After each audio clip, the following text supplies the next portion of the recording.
Hello friends, welcome back. आज की इस वीडियो में हम सीखेंगे पास्ट टेंस। टेंस आपके 3 टाइप्स के होते हैं, पास्ट टेंस, प्रेजेंट टेंस और फ्यूचर टेंस। आज की इस वीडियो में हम पास्ट टेंस के बारे में जानेंगे। पास्ट टेंस में आपके 4 टाइप्स होते हैं, उनको भी डिटेल में समझेंगे एग्जाम्पल के साथ। इसके बाद नेक्स्ट वीडियो में हम प्रेजेंट टेंस समझेंगे और उसके बाद फ्यूचर टेंस को। तो चलिए आज की वीडियो में सिंपल वे में समझते हैं पास्ट टेंस को। पास्ट टेंस, पास्ट टेंस का मतलब क्या होता है? जो काम हम कर रहे थे या जो काम हम कर चुके थे, जो काम हमने किया, जो काम हम करते थे। तो इन सब से हमें ये समझ में आ रहा है जो काम ऑलरेडी हो चुका है या कर रहे थे, यानी पास्ट की बात हम कर रहे हैं कोई भी काम को लेकर। अब चलिए जानते हैं types of past tense. Past simple tense, past perfect tense, past continuous tense, past perfect continuous tense. So ये 4 टाइप पास्ट टेंस के। अब चलिए एक एक करके इनको डिटेल में समझते with examples. Past simple tense, it describes an action that has already taken place in the past and is no longer happening. So इसका मतलब है जो भी काम आपने किया या जो भी काम आप करते थे। इसका जो स्ट्रक्चर है वो कैसा है देखिए, subject plus verb in past form V2 plus object.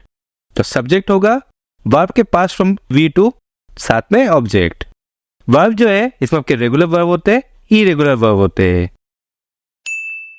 Regular verb जैसे कि agree, agreed, agreed, play, played, played, find, found, found. So regular verb जो होते हैं इसका जो एंड होता है ये आपका डी या ईडी से होता है। जबकि अगर हम इरेगुलर वर्ब की बात करें तो इसमें देखिए सी, सो, सीन, टेक, टुक, टेकन, ईट, एट, ईटन। सो इसमें V2, V3 जो है ये आपके अलग अलग होते हैं। सामने लेना है V2। तो इरेगुलर वर्ब्स में जैसे होगा सो, टू, एट। चलिए कुछ एग्जांपल्स देखते हैं।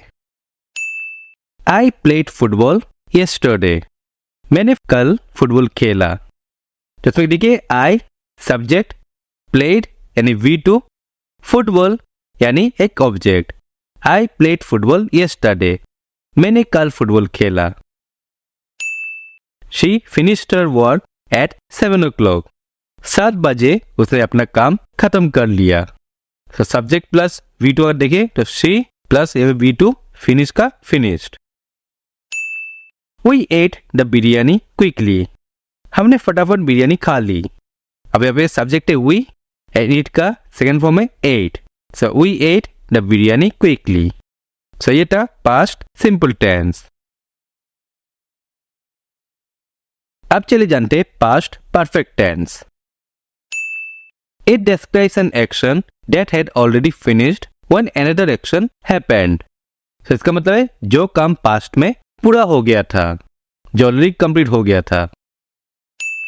इसका जो सेंटेंस का स्ट्रक्चर होता है ये क्या है, subject plus had plus verb in past participle form. जैसे देखिए कुछ examples. I had completed my work before my father came. पापा के आने से पहले मैंने अपना काम पूरा कर लिया था। So I यहाँ पे subject, so had plus verb, had completed my work before my father came. Next देखिए, she had washed her hands before she cooked the lunch. So subject she, had plus verb यानी had washed her hands before she cooked the lunch. The train had left before I reached the station. तो train यहाँ पे subject, had plus verb यानी had left before I reached the station. So ये था past perfect tense. Past continuous tense.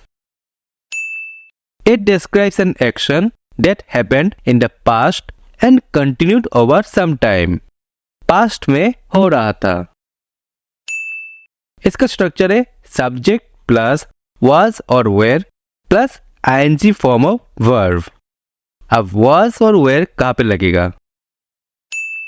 was आएगा I, he, she, it।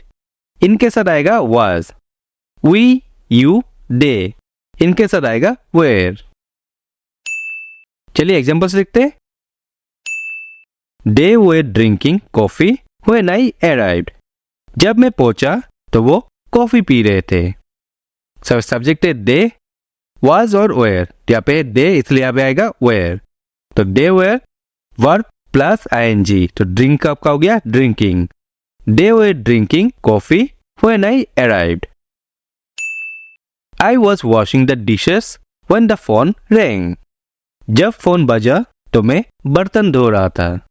I यहाँ पे subject है, I है इसलिए यहाँ पे was, वर्ब प्लस आईएनजी, यहाँ पे आ गया washing। I was washing the dishes when the phone rang। Rahul was playing video games when his father arrived home। Rahul यहाँ पे है subject, was playing, so was plus ing। Rahul was playing video games when his father arrived home। ये था past continuous tense। And last है past perfect continuous tense। It describes an action that happened in the past and continued to happen over some time। Past perfect continuous tense जो है ये बहुत rarely used होता है। इसका जो sentence structure है ये आपका है subject plus had been plus ING form of verb plus 4 years since plus time. Examples देखिए। They had been watching movies since morning। तो यहाँ पे सब्जेक्ट है they plus had been ING form of verb, तो had been watching, अब यहाँ पे for और सिंस, तो वॉचिंग मूवीज सिंस, टाइम क्या है मॉर्निंग। अब कब सिंस लगाना है, कब फॉर लगाना है। जैसे मान लीजिए morning, afternoon, Monday, Tuesday, Wednesday, जनवरी, फरवरी, मार्च, ये सब जब आएगा तब हम यूज करेंगे सिंस। और जैसे 2 hours, 4 hours, 5 days, 10 days, उसमें हम लगाएंगे for. She had been studying English since the morning when I called। So subject plus had been plus ing form। So she had been studying English since the morning when I called। So since plus time, time क्या है morning। We had been waiting there for 2 hours before the bus arrived। तो subject plus had been plus ing form of verb plus for plus time। We had been waiting there for 2 hours before the bus arrived। So ये था past tense, types of past tense with examples। So friends ये था past tense with examples। I hope आज का video आपको अच्छा लगा होगा और जो भी चीज़ें मैंने आपको समझाया है वो आपको आसानी से समझ में आया होगा। फिर भी कोई डाउट है आप हमें कमेंट करके पूछ सकते हैं। अगर आपको आज का वीडियो अच्छा लगा है तो प्लीज़ वीडियो को लाइक एंड शेयर करिएगा। अगर आप वीडियो यूट्यूब में देख रहे हैं तो प्लीज़ हमारे चैनल को सब्सक्राइब कर लीजिएगा। अगर आप वीडियो फेसबुक में देख रहे हैं तो प्लीज़ हमारे पेज को फॉलो कर लीजिएगा। तो चलिए मिलते हैं नेक्स्ट वीडियो में, तब तक के लिए बाय एंड टेक केयर।